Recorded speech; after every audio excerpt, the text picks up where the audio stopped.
तीन बहनों की लालची भाभी। करिश्मा, रेशमा और मनीषा तीन बहनें हैं। उनका एक भाई भी है, मयंक। मयंक अपनी बहनों को बहुत प्यार करता है, लेकिन मयंक की पत्नी सविता इस मामले में मयंक से बिल्कुल ही अलग है। वो अपनी ननदों का जितना बुरा कर सकती है उतना बुरा करती ही रहती है और अपनी ननदों पर हुक्म भी चलाती है। करिश्मा, करिश्मा, तुमने अभी तक नाश्ता नहीं बनाया? तुम्हारे भैया को ऑफिस जाने में देर हो रही है। हाँ भाभी, बस अभी बनाती हूँ। करिश्मा, तुम ये ढीलापन छोड़ दो। कल को पराये घर जाना है। वहाँ अगर तुम इस तरह से काम करोगी तो लोग क्या कहेंगे कि माँ ने और भाभी ने कुछ सिखाया नहीं। और तुम्हारी दोनों बहनें कहाँ हैं? अब रेशमा मार्केट गई है और मनीषा सो रही है। क्या? सुबह के 8 बज रहे हैं और ये महारानी अभी भी सो रही है? ये कहते हुए सविता अपनी सास दुर्गा देवी के पास जाती है। माँ जी, देख रही हो अपनी बेटियों के तौर तरीके? क्या हुआ बहू, सुबह सुबह क्या कर दिया मेरी बेटियों ने? अरे एक तो अभी अभी उठकर किचन में गई है, दूसरी सुबह सुबह बाहर चली गई और तीसरी अभी तक सो रही है। क्या करूं मैं इन तीनों का, मैं तो परेशान हो गई हूँ। जा जाकर उठा उसे और रेशमा से मैं बात करती हूँ। सविता सीधा मनीषा के कमरे में जाती है और उससे कहती है, महारानी जल्दी उठो, सूरज सर पर आ गया है। भाभी थोड़ी देर और सोने दो ना, मैं रात को लेट सोई थी। वो क्या ना, यूनिट टेस्ट चल रहे हैं। शराफत से उठती है या नहीं, या फिर पानी की भरी बाल्टी डालूं तेरे ऊपर? नहीं नहीं भाभी, मुझे बिस्तर में नहीं लाना, उठती हूँ मैं। मनीषा जल्दी से उठकर बाथरूम में चली जाती है। सभी आराम से बैठकर नाश्ता कर रहे होते कि तभी रेशमा बाजार से हाथ में सामान लिए आ जाती है। रेशमा को देखते ही सविता उस पर बरस पड़ती है। लो, आ गई महारानी। ऐसा भी क्या सामान लाना था जो सुबह आंख मलते ही बाजार की तरफ रवाना हो गई? भाभी, कल आप ही तो चीख रही थी कि घर का सारा सामान मुझे ही लाना पड़ता है, घर में किसी को भी किसी काम से कोई लेना देना नहीं है। अब मैं बाजार जाकर सामान ले आई तो आपको इस बात से भी तकलीफ हो रही है? देख रही हो माँ जी, अपनी बेटी की जुबान कैंची से भी तेज चलती है। और मयंक, आप तो कुछ कहेंगे नहीं अपनी लाडली बहन को। रेशमा, अपनी भाभी से ऐसे बात नहीं करते। चलो माफी मांगो। भैया, मैं क्यों माफी मांगू? आप भाभी से बोलिए ना कि हम पर कम हुक्म चलाया करे। हम इस घर की बेटियां हैं और आपकी पत्नी की ननद है, नौकरानी नहीं। लो कर लो बात। इनकी भलाई के लिए कुछ भी बोलो तो इन्हें बुरा लग जाता है। इस घर में यही इज्जत है मेरी।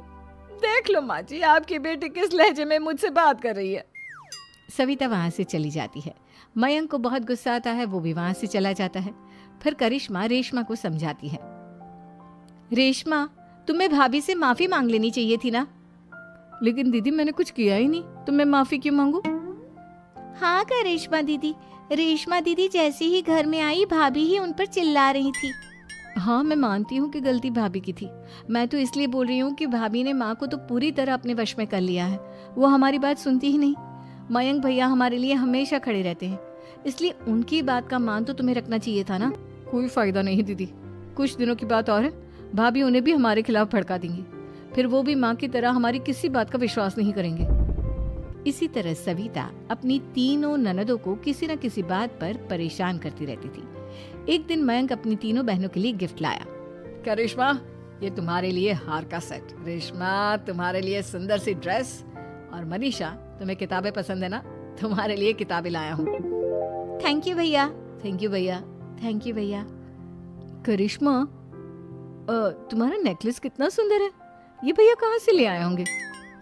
मैंने भैया को 3 दिन पहले फोन पर ये डिजाइन दिखाया था और आज भैया ये ले आए। सविता तो अपनी ननदों के गिफ्ट्स देखकर जल गई और करिश्मा का नेकलेस तो उसे भी बहुत पसंद आया था। अपनी बहनों के लिए कितना अच्छा नेकलेस लेकर आए हैं, मुझे कभी कोई गिफ्ट नहीं दिया। मैं आज ही ये हार चुरा लूंगी। रात में सविता करिश्मा का हार चुरा लेती है और इसी तरह उसे अपनी ननदों की जो भी चीज अच्छी लगती वो उसे मांगती नहीं, बल्कि रात के अंधेरे में चुरा लेती। इसी तरह दिन बीतते गए और सविता ने मयंक के दिल में भी उसकी बहनों के लिए नफरत पैदा कर दी। एक दिन मयंक ने करिश्मा और रेशमा के लिए रिश्ता देखा और ये बात उसने घर में सबको बताई। माँ, करिश्मा और रेशमा के लिए बहुत अच्छा रिश्ता आया है। वो लोग कल इन्हें देखने आ रहे हैं।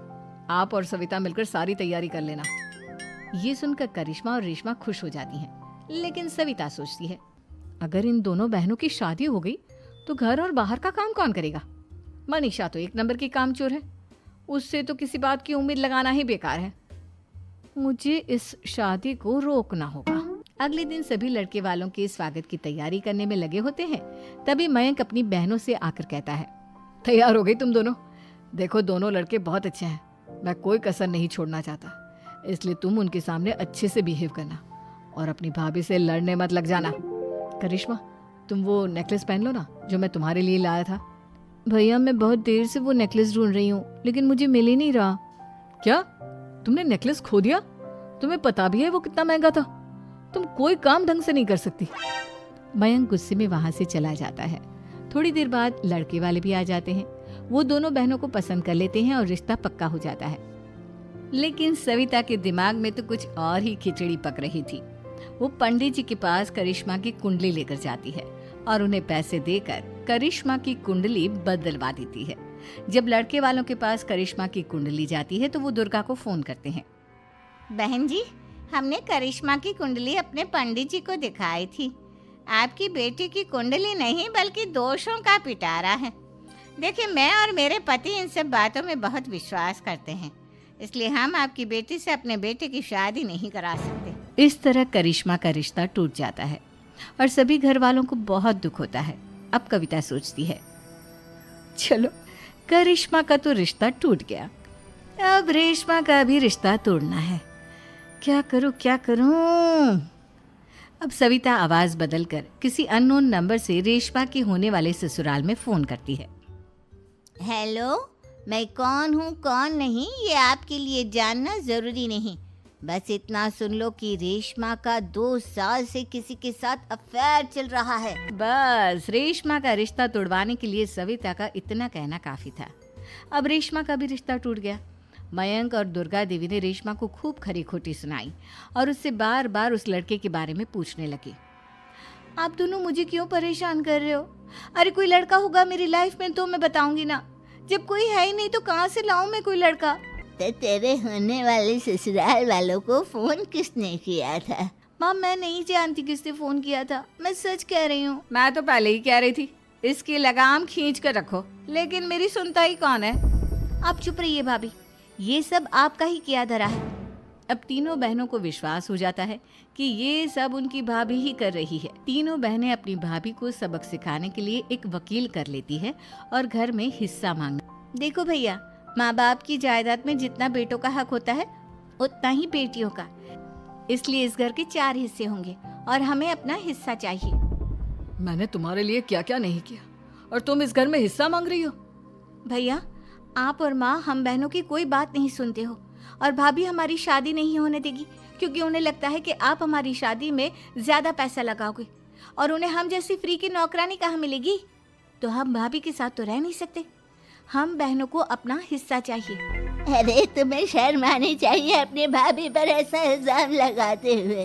वो तुम्हारे बारे में कितना सोचती है। हाँ माँ, भाभी हमारे बारे में बहुत सोचती है, दिन रात बस यही सोचती रहती है कि किस तरह से अपनी तीनों ननदों को परेशान करूं और कभी मुझे पढ़ने भी नहीं देती। दोनों बहनों का रिश्ता भी तो इन्होंने ही तोड़वाया है और रात में हमारे कमरे में आकर हमारी चीजें भी चुराती हैं। इसी तरह सविता की तीनों ननदें अपनी बात पर अड़ी रही।